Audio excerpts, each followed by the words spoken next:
Gente, que coisa! A Michele dormiu na casa do Jorginho Melo. Vamos pra trás! Rapaz! Saiu feliz, viu? Deus abençoe você. Pelo jeito, a noitada foi massa. Obrigado por tudo. Obrigada pelo Foi alimento. top de linha, viu? Olha aí, ó. Obrigada, Deus abençoe. Que coisa, menino. Vamos pra trás!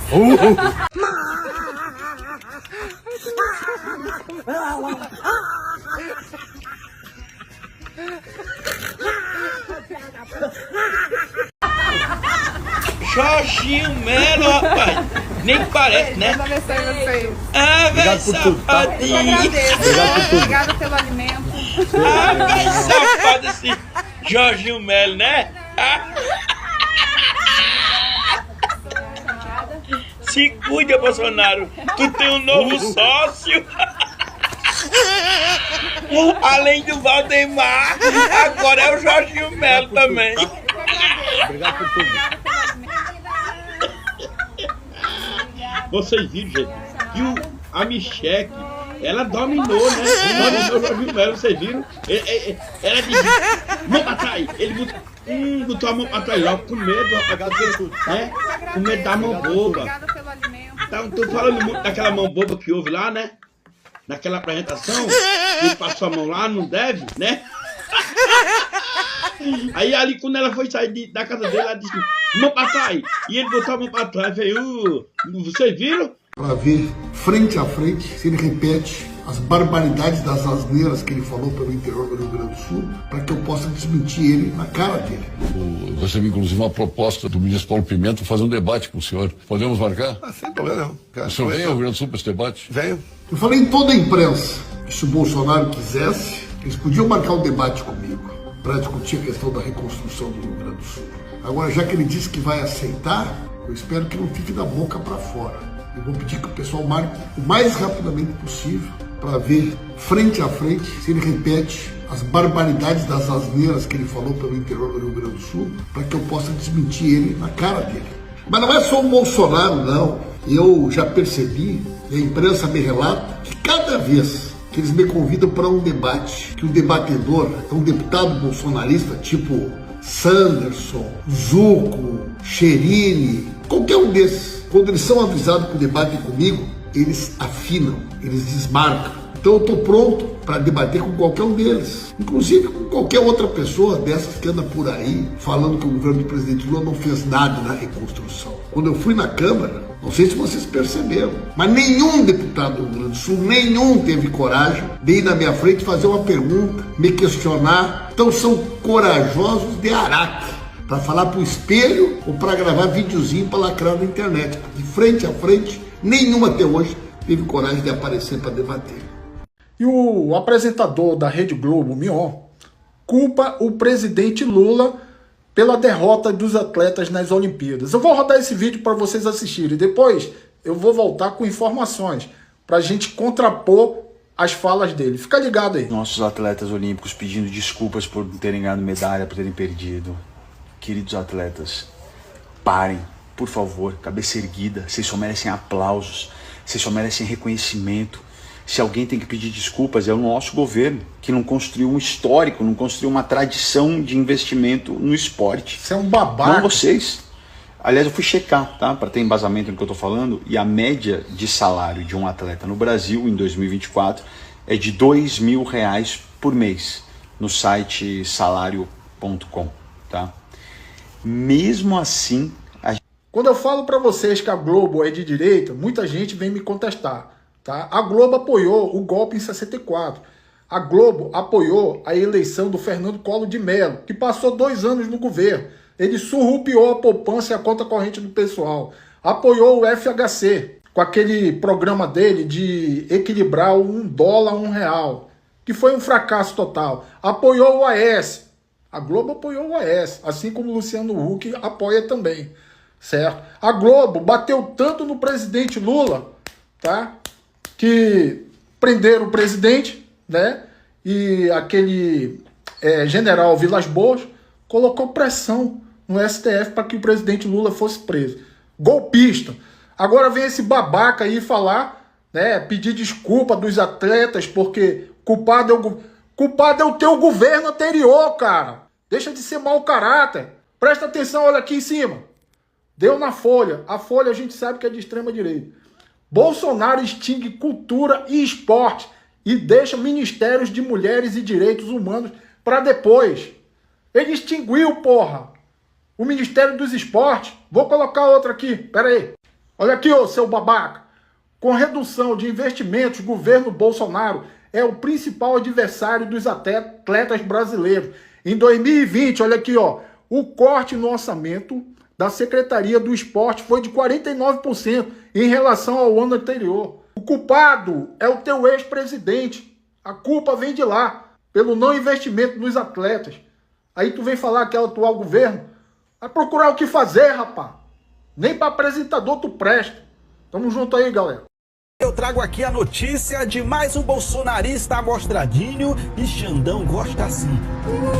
Gosta é assim, amostradinho. Isso mesmo. E o prefeito de Farroupilha foi tentar se amostrar o seu mito, né?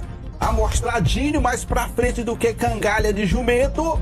Foi lá fazer uma encenação de decapitação do ministro Alexandre de Moraes. Aí, o ministro foi disse, gosta é assim mesmo. Vamos pra matéria aqui. Vou ler aqui a matéria aqui no portal G1 mesmo, porque tá em todos os sites de notícias. Vou trazer aqui a nossa fonte de informação, é o site G1.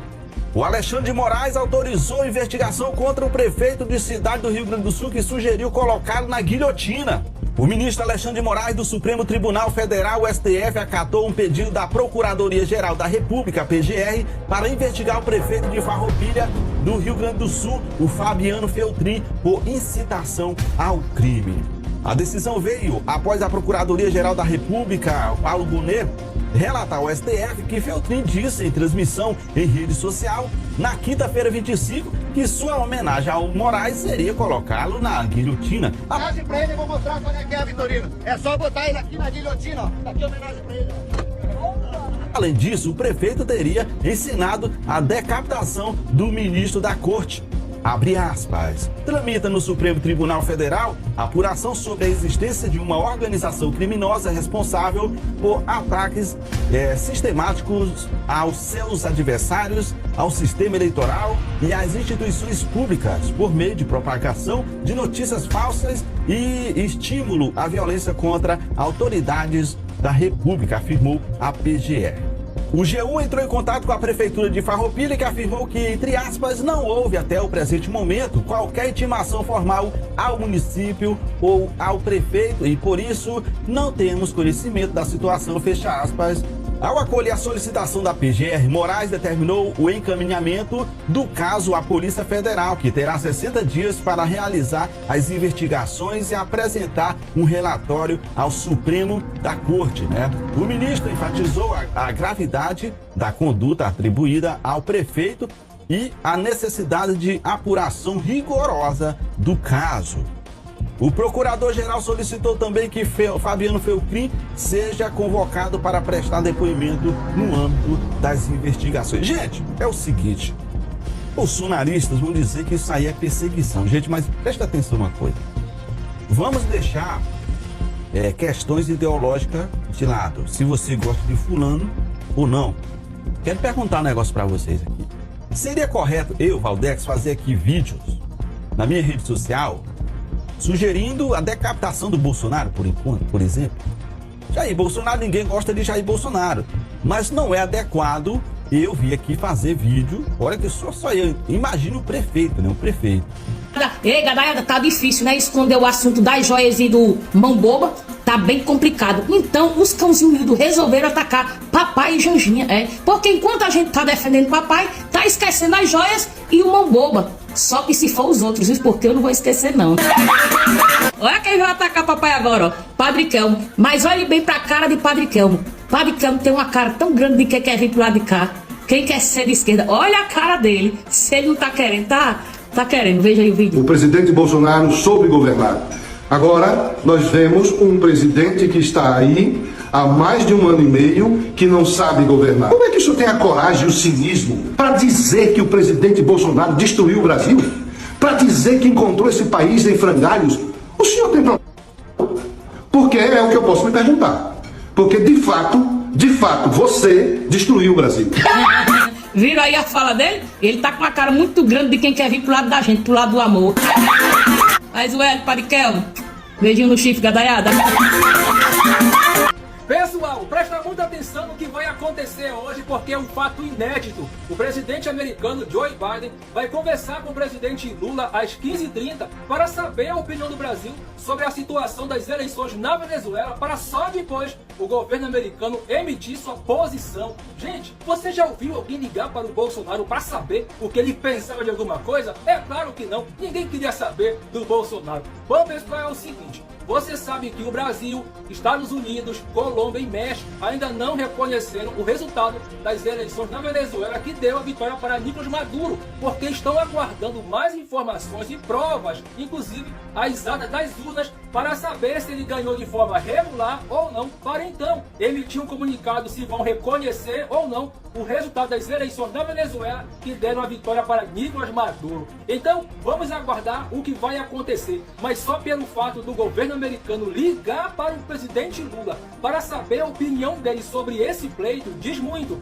E isso só está acontecendo porque o presidente é o Lula e ele é o estadista. Ele é o único tricampeão. Lula é o cara é o Lula e é um cara a favor da democracia, das liberdades e do devido processo eleitoral. Então é isso, pessoal. Vamos esperar aí os resultados dessa conversa entre o Joe Biden e o presidente Lula para ver quais serão os próximos passos. É isso aí. Simples assim. Gente, eu tô surpreso, deve ser mentira essa notícia. Desigualdade entre escolas públicas e privadas cresce no Enem 2023? Como é que a desigualdade educacional pode ter aumentado se fizeram um novo ensino médio para excluir filho de pobre, quer dizer, para melhorar o ensino médio, hein? Daqui a pouco vão querer me convencer que não caiu no Enem o que rola por aí, brigadeiro caseiro. Então que o fato de ter excluído física, química, biologia, geografia, história, filosofia fez alguma diferença para aumentar essa desigualdade. Se a culpa fosse do novo ensino médio, vocês não acham que algum especialista em educação ia avisar, que os professores não iam denunciar que essa mudança tinha sido para pior? Ou vocês acham o quê? Que teve gente que avisou que o objetivo do novo ensino médio era criar uma escola para rico e uma escola para pobre? Claro que não, né? Então esse crescimento da desigualdade entre escolas públicas e privadas realmente é um mistério, gente. Por que será que os pobres foram pior no Enem? Será que eles não querem fazer faculdade? Deve ser isso, né? Deve ser só a vontade dos mais pobres. Ou melhor, a preguiça deles. Gente, esse governo Lula tá demais. Até os opositores bolsonaristas estão melhorando de vida. Depois do Zé Trovão, agora foi revelado que a Amanda Vettorazzo aumentou o seu patrimônio em 269% em apenas 2 anos. Ela que já passou muitas dificuldades nessa vida. Pessoas maldosas chamaram ela de a dama do auxílio emergencial. Só porque durante o governo Bolsonaro ela disse que estava quebrada e recebeu R$ 7.200 de auxílio emergencial. Mas agora ela superou esse momento de dificuldade e está muito próspera. Olha lá, em 2022 ela declarou à Justiça Eleitoral que tinha uma casa financiada no valor de R$ 237 mil, um carro de R$ 10 mil e R$ 3.800 numa conta corrente.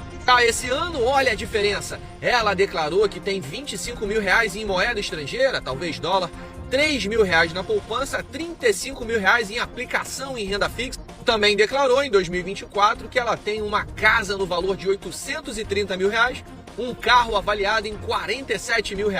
Olha que beleza, o patrimônio dela deu um salto em 2 anos. Saiu de R$ 255 mil para R$ 945 mil esse ano. Mas é claro que ela já esclareceu tudo e disse que esse crescimento do patrimônio dela tão rápido assim se deu apenas porque a casa que ela tem se valorizou muito. Tudo bem que ela esqueceu ali de comentar que ela trocou de carro e aumentou os investimentos financeiros dela, né? Mas isso aí é só um detalhe. O importante é... E o PT? E o comunismo, hein? A Venezuela está um caos total. Protestos nas ruas, gente contra e a favor de Nicolás Maduro estão quebrando tudo. E a polícia está reprimindo esses protestos. O que acontece de fato? Acontece que apesar de já ter um resultado proclamado pela Justiça Eleitoral, ninguém ainda consegue provar por A mais B quem ganhou a eleição. O Nicolás Maduro foi declarado vencedor com 51% dos votos. A oposição, por outro lado, diz que houve fraude e que ela sim é a vencedora com 70% dos votos. Detalhe, nem a oposição prova que houve fraude e que ela ganhou, nem o Nicolás Maduro e nem a Justiça Eleitoral conseguem provar que o Maduro ganhou mesmo, porque as atas da eleição sumiram, não apareceram. Elas não foram divulgadas até agora. Que atas são essas? São atas que são feitas nas sessões eleitorais que declaram o resultado da eleição naquela sessão. São mais de 30 mil sessões eleitorais em toda a Venezuela.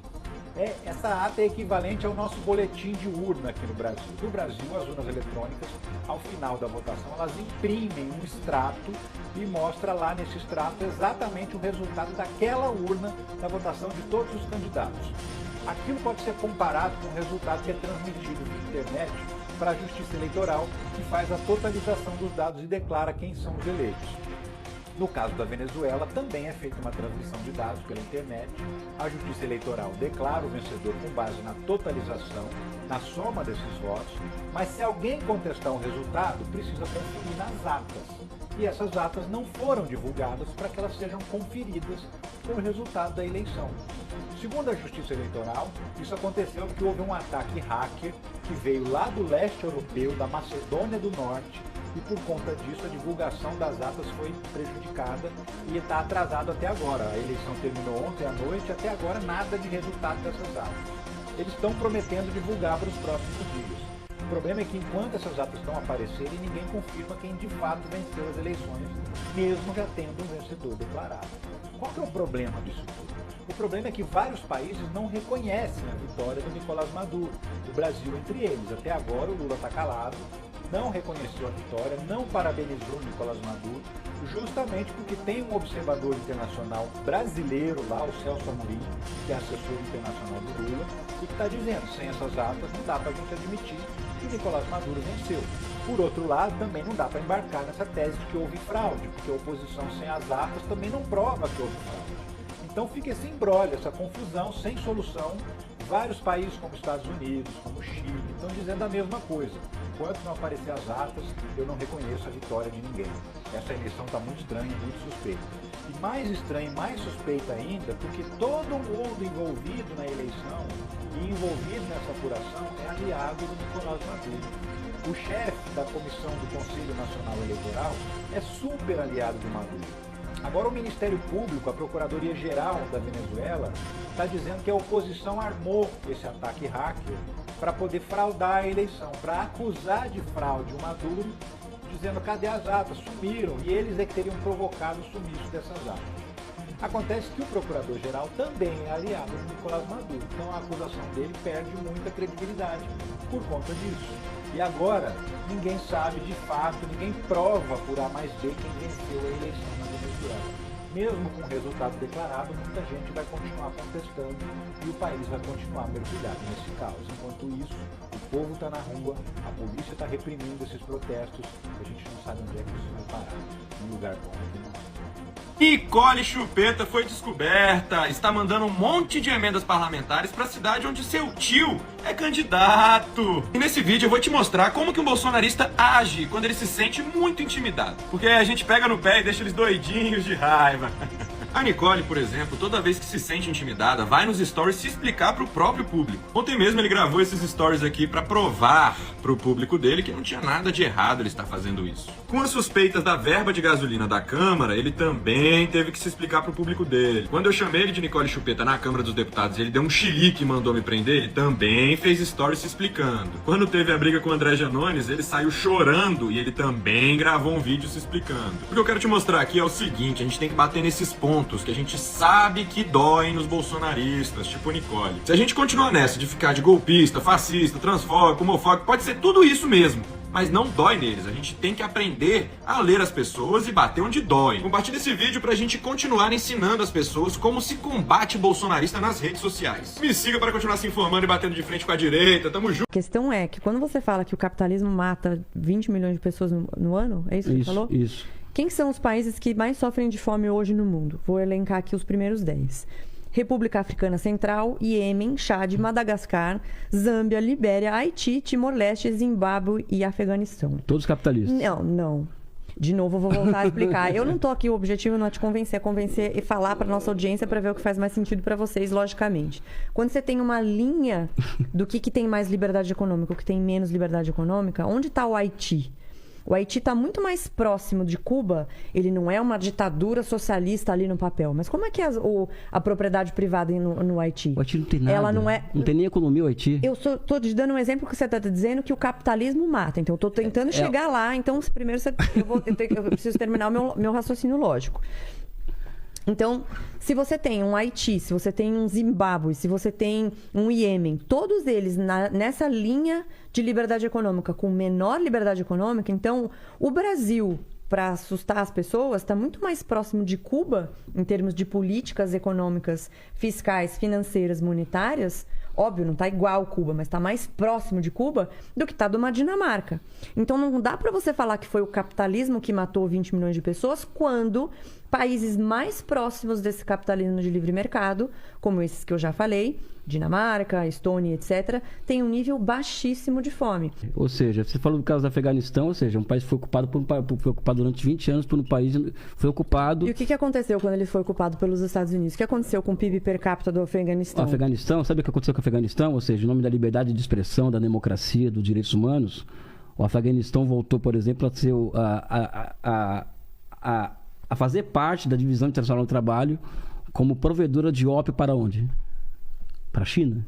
Para Cuba? Não, Estados Unidos. Esse é o lugar do Afeganistão hoje na Divisão Internacional do Trabalho. Então, quando se fala de ditadura e democracia, tem que ser levado isso em consideração. Porque um país que destrói o outro e coloca esse país... Estados Unidos destruiu o Afeganistão? Destruiu o Afeganistão. Mas o que aconteceu com o PIB per capita do Afeganistão quando ficou 20 anos ocupado? Deixa eu terminar meu raciocínio. Eles estão lá e os americanos destruíram o Afeganistão, não construíram uma ponte no Afeganistão e fez o Afeganistão voltar a ser uma era, vamos dizer assim, que o lugar dela na Divisão Social do Trabalho é prover ópio para a burguesia e a classe média alta americana. Né? Ou seja, só isso já seria suficiente para relativizar se os Estados Unidos são uma democracia ou não. Só isso. Só o fato deles se arvorarem do direito de destruir, de tomarem uma decisão, vamos dizer assim, autocrata, de destruir um país, já é motivo suficiente para se colocar em questão se eles são uma democracia ou não. Tá? Porque eu acho que uma democracia, um país que se diz democrático, né? E que sanciona quem não concorda com eles, destrói quem não concorda com eles, fragiliza muito, né, o conceito de democracia, isso daí, né? Por isso que eu acho que quando nós falamos de democracia e ditadura, nós temos que sair do simples e ir para o complexo, né? Ou seja, uma democracia que mantém, que tem a maior população carcerária do mundo, consome metade da cocaína do mundo, transforma um país em seu provedor de ópio para seu país, para si próprio. Né? Um país, por exemplo, que agora está patrocinando uma guerra, que é a guerra do Iêmen, por exemplo, ou seja, eles estão fornecendo armas para a Arábia Saudita, uma proxy war, né, como da Ucrânia, e que já morreram 400 mil pessoas nessa guerra, a guerra do Iêmen, com armas americanas, 100 mil crianças. Que democracia é essa? Eu fico me perguntando, ou seja, uma democracia cuja eleição presidencial custa 16 bilhões de dólares. Ou seja, para que você usa 16 bilhões de dólares para uma eleição? Para comprar o pensamento, né? Não é possível. Né? Ou seja, eu acho, Renata, que eu não estou desmerecendo a sua opinião sobre capitalismo ou desmerecendo a sua opinião sobre democracia. Sobre liberdade econômica. Eu acho que é uma métrica que ela usa e eu respeito. Eu não estou aqui para desqualificar o argumento dela. O que eu acho é o seguinte: ditadura e democracia tem que colocar no papel. Uma democracia que se arvora do direito de destruir países inteiros do mundo, porque se acha que seus valores são superiores, porque existe um destino manifesto por Deus de que eu sou uma pátria, um país, que eu sou condenado a civilizar os outros. Isso pode ser uma democracia. Isso leva o quê? Leva ao quê? A uma chamada ditadura militar global. Ou seja, os americanos eles são tão bons que eles precisam ter 800 bases militares pelo mundo para vigiar o mundo. Para que eles precisam vigiar o mundo? Isso é uma democracia perfeita, um país perfeito,